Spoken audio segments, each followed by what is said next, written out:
24 گھنٹے کی زندگی میں بھائیو جھوٹ خاص طور پر زندگی سے ہم نکال دیں، جھوٹ نہ بولیں اور ایک کسی کو دھوکہ نہ دیں۔ میرے نبی نے فرمایا میرا امتی ہر گناہ کر سکتا، دو نہیں کر سکتا، ایک جھوٹ کبھی نہیں بولے گا، ایک دھوکہ کبھی نہیں دے گا۔ تم جھوٹ نہ بولیں، دھوکہ نہ دیں، ظلم نہ کریں، زیادتی نہ کریں۔ ظلم و زیادتی سے اللہ کا غضب حرکت میں آ جاتا ہے۔ میرے نبی نے فرمایا من آذا ذمیا فقد آذانی، جس نے کسی غیر مسلم کو بھی دکھ پہنچایا تو اس نے مجھے دکھ پہنچایا، جس نے کسی غیر مسلم کو دکھ پہنچایا اس نے مجھے دکھ پہنچایا۔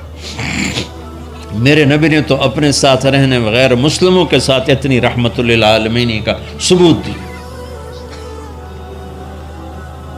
ہم ان کے برتن بھی الگ کرتے، وہ برتن کو ہاتھ لگانے میں کہ دھو، برتن دھو کے لاؤ، اتنی نفرت کا اظہار۔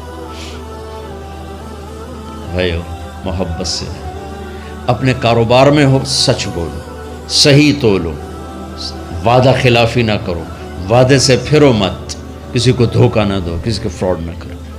بازار کا دین سچائی ہے، صحیح تولنا ہے اور دھوکہ نہ دینا ہے۔ گھر کا دین ماں باپ زندہ ہیں، ان کے پیر دھو لو، ان کی دعائیں لے لو۔ گھر والے ہو اپنی بیوی سے حسن سلوک کرو، گالی دینا، تانے دینا، طنز بولیاں، اپنے گھروں کو آگ نہ لگاؤ۔ ہمارا جوائنٹ فیملی سسٹم ہے، ماں باپ کو اپنا مقام دو، بیوی کو اپنا مقام دو۔ ہمارا سسرالی معاشرہ ظالم ہے، درد سے کہہ رہا ہوں ظالم ہے، ہمارا سسرالی معاشرہ ظالم ہے، چاہے دیندار کہلاتے ہوں، چاہے دنیا دار کہلاتے ہوں، چاہے پڑھے لکھے کہلاتے ہوں، چاہے ان پڑھ کہلاتے ہوں، ظلم ہے۔ میں کہاں سے اس کی تعویل کروں؟ اگر ماں باپ کی طرف سے زیادتی ہے اپنی بیوی کو بچاؤ، اور کہیں بیویاں ایسی زوردار ہیں کہ وہ گھر کو آگ لگانے پر آئی ہوتی ہیں، اگر بیوی زیادتی کرے تو ماں باپ کو بچاؤ۔ یہ تمہارا کام بیچ میں ایک پل بننا ہے، دونوں رشتوں کو جوڑنا ہے۔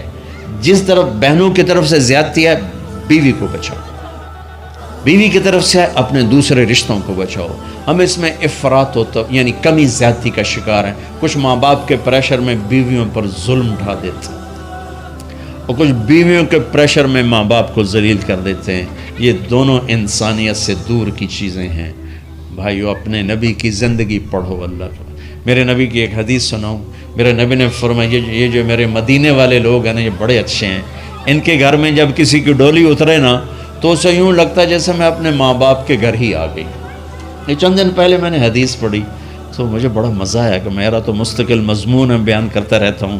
آپ نے فرمایا کہ یہ جو میرے انصار ہیں مدینے والے، ان کے گھر میں کسی کی ڈولی آ جائے تو اسے یوں لگتا ہے جیسے اس کو اپنے ماں باپ اور ساس سسروں میں کوئی فرق ہی نہیں نظر آتا کہ یہ ایسے اچھے اخلاق کے لوگ ہیں۔ چلو اگر یہ نہیں ہو سکتا تو کم از کم یہ نفرت تو نہ ہو، لگائی بجھائی، لڑائی جھگڑے، طلاقوں کی شرح بڑھ چکی ہے صرف زبان کی بدتمیزی پر، صرف زبان کی بدتمیزی پر، صرف زبان کی بدتمیزی پر طلاقوں کی شرح بڑھ چکی۔ بھائیو اپنے اخلاق سے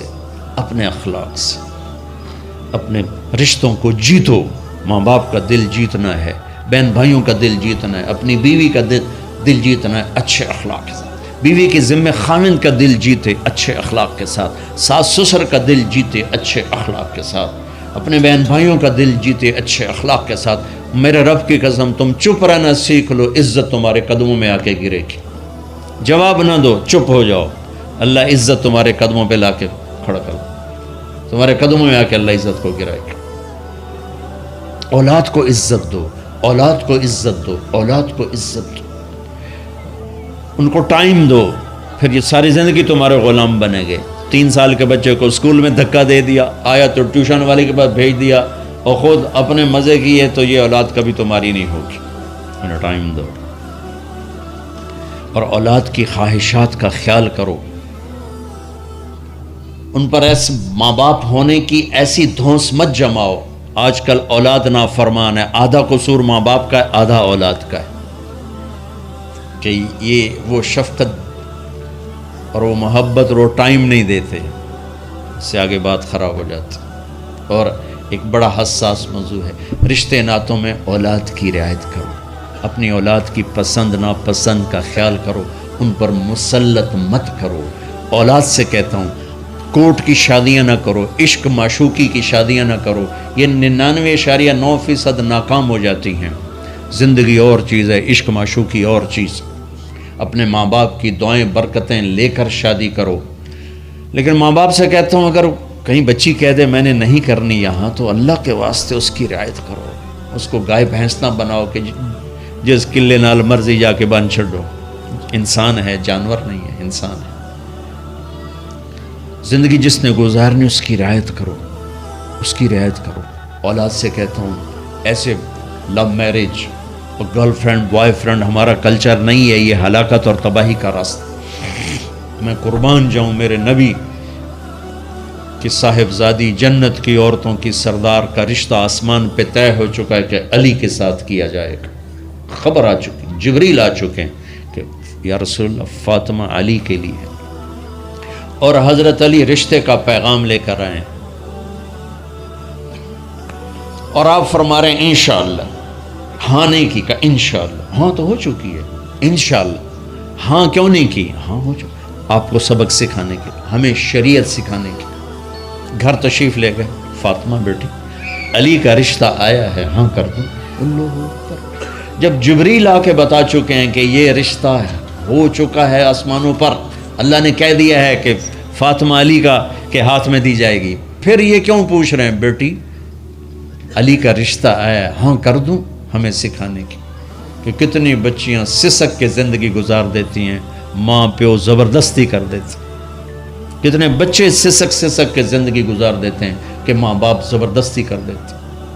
بھائیو اللہ کے واسطے شریعت پڑھو، دین پڑھو، نبی کی زندگی پڑھو۔ حضرت فاطمہ رضی اللہ تعالیٰ عنہ کا انکار کرنا تھا، کیا خیر آج کل کی شریف بچی بیچاری چپ کر کے کہتی ٹھیک ہے جی میں ماں پیو دی مرضی۔ تو فاطمہ جیسی ہستی کوئی تصور کر سکتا ہے؟ کہیں گی نہیں، وہاں سے اقرار ہی تھا، لیکن ہمیں پیغام دینا تھا، سکھانا تھا کہ یا رسول اللہ جیسے آپ علی جاؤ لوگوں کو بلاؤ، پھر لوگوں کو بلاؤ، پھر آپ نے نکاح پڑھایا، پھر رخصتی ہوئی، بلا کر آپ نے فاطمہ کا ہاتھ پکڑا اور یوں علی کے ہاتھ میں دے کر کہا علی تمہیں نبی کی بیٹی مبارک۔ اور پھر فرمایا فاطمہ مجھے جو سب سے زیادہ محبوب تھا میں نے تیرا ہاتھ اس کے ہاتھ میں دے دیا۔ بھائی اللہ کے واسطے اپنی قومی زندگی سے نکلو، رواجی زندگی سے نکلو، پنجاب کی زندگی، پٹھانوں کی زندگی، بلوچوں کی زندگی، سندھیوں کی زندگی، یہ بت ہیں، ان کو توڑ کے نبوت والی زندگی، نبوت والی زندگی، نبوت والی زندگی وہ اختیار کریں گے۔ ہماری عورتیں بھی سکھی، ہمارے مرد بھی سکھی، ہماری اولاد بھی سکھی۔